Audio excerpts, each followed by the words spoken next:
Olá pessoal, bem-vindos a mais um episódio de Crimes. Eu sou a Bruna e como esse é um mini episódio, sou somente eu e não tem recados, vamos lá direto pro episódio de hoje.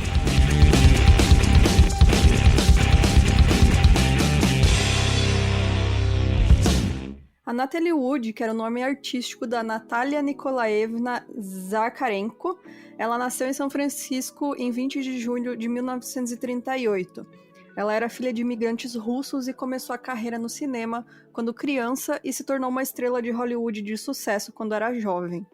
Ela começou a atuar bem cedo em filmes, isso aos 4 anos de idade, e já na adolescência recebeu uma indicação ao Oscar de melhor atriz secundária pela sua atuação em Juventude Transviada em 1955. Ainda jovem, ela recebeu também indicações para o Oscar de melhor atriz por suas performances em Clamor do Sexo, de 61, e O Preço de um Prazer, de 63, assim recebendo 3 indicações ao Oscar antes de completar 25 anos de idade. Durante a década de 70, a Wood deu uma pausa em sua carreira no cinema. Ela era mãe de 2 filhos, fruto de seu matrimônio com o ator Robert Wagner, com quem ela se casou 2 vezes. Ela também foi casada com o cineasta Richard Gregson, e críticos e estudiosos sugeririam que a carreira cinematográfica dela, uma das poucas a incluir tanto papéis infantis quanto papéis de personagens de meia-idade, representa um retrato da feminilidade americana moderna em transição. Então, desde a adolescência, a Natalie sofria com depressão e ansiedade. Ela tinha um histórico anterior de tentativas de suicídio, enfrentou dificuldades em seu casamento e lutou também contra seus vícios em cigarros e barbitúricos. Ela tinha muito medo de morrer afogada após uma cigana ter previsto o destino dela à sua mãe e disse para ela ter medo de água escura. Ela disse em entrevistas que amava ficar envolta em água, mas não dentro dela. Então ela, junto com seu marido, Robert Wagner, foram passar um fim de semana do Dia de Ação de Graças a bordo do iate Splendor, na companhia de um convidado, que era o ator Christopher Walken, na ilha de Santa Catalina. Os 3 então comeram num restaurante na ilha e regressaram ao iate para tomar uma bebida quando uma violenta discussão teria começado entre o Wagner e o Walken. A Natalie então deixou o convés e dirigiu-se à cabina principal, mas quando pouco depois o Wagner desceu, já não viu mais ela. Ela teria subido ao convés. Segundo Wagner, a briga com o Walken não era a respeito de um possível caso entre ele e a Natalie.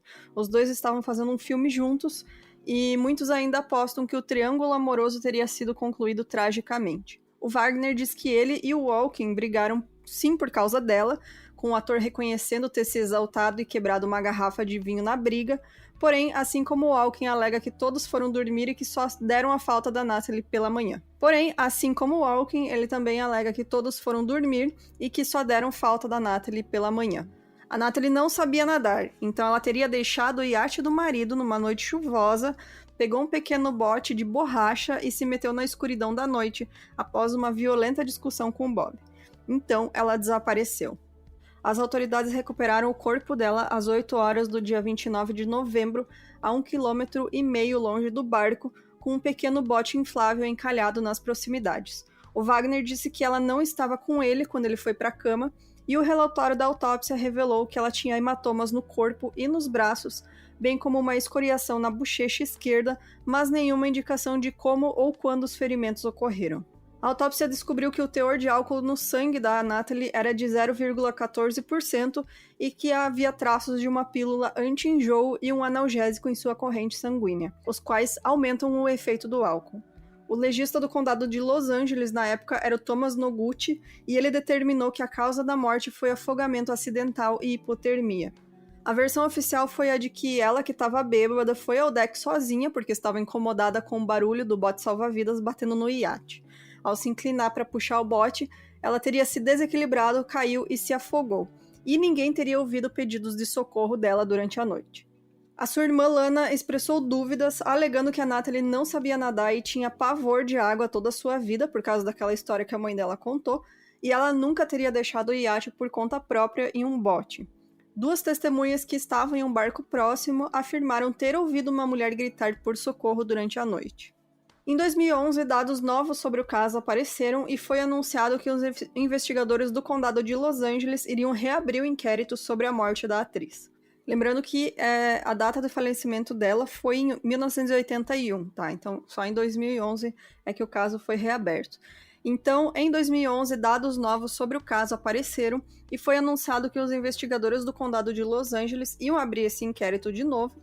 E o Dennis Davern, capitão do iate em que a Natalie Wood estava antes de morrer, admitiu em declaração juramentada ao departamento de polícia ter dado sedativos a ela, ao marido Robert Wagner e também ao Christopher Walken. Devido a essa nova investigação, em junho de 2012, as autoridades resolveram alterar a causa da morte da certidão de óbito da atriz para indeterminada. Em janeiro de 2013, segundo um relatório divulgado pelo Instituto Médico Legal de Los Angeles, a Natalie Wood tinha hematomas em seus braços e pulsos, além de arranhões no pescoço quando o corpo dela foi retirado do oceano em 1981, o que sugere que ela foi ferida antes de cair na água. Entretanto, o xerife se recusa a discutir qualquer nova evidência que for descoberta.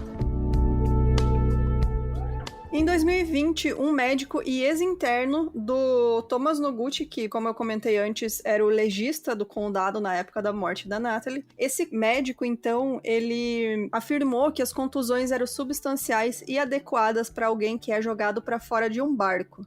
Ele alegou que fez essas observações ao Noguchi, que reagiu estranhamente como se tivesse envolvido em um encobrimento. Em fevereiro de 2018, o Wagner foi nomeado uma pessoa de interesse pela polícia na investigação, mas ele negou qualquer envolvimento. A polícia afirmou saber que o Wagner era a última pessoa que estava em contato com a Natalie quando ela morreu. Em um relatório de 2018, o Los Angeles Times citou o relatório do legista de 2013, dizendo que a Natalie tinha hematomas inexplicáveis no antebraço direito, pulso esquerdo e joelho direito, um arranhão no pescoço e um arranhão superficial na testa. As autoridades disseram que é possível que ela tenha sido agredida antes de se afogar. Então é isso, gente. Mais um caso de uma morte misteriosa de uma estrela de Hollywood.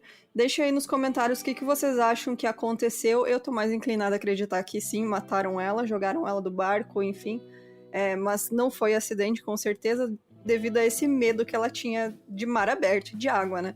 Acho muito improvável ela ter caído ou ter sido um acidente ou ela ter ido sozinha. Enfim, se vocês quiserem deixar qualquer sugestão de caso, manda pra gente no e-mail milcrimes@gmail.com. Entra lá no site milcrimes.com.br que vai ter a seção de apoio e aí você vai poder nos apoiar com qualquer quantia e lembrando que a partir de R$15 mensais você tem direito às gravações do episódio principal semanalmente e também outras coisinhas mais, né, que a gente tá sempre conversando com o pessoal, tem nosso grupo de apoiadores no Telegram e tem também reuniõezinhas especiais por chamada de vídeo que a gente vai começar a fazer. Então, se você não quer perder isso, dá um apoiozinho pra gente continuar crescendo com o podcast. Até semana que vem, pessoal. Tchau, brigadão!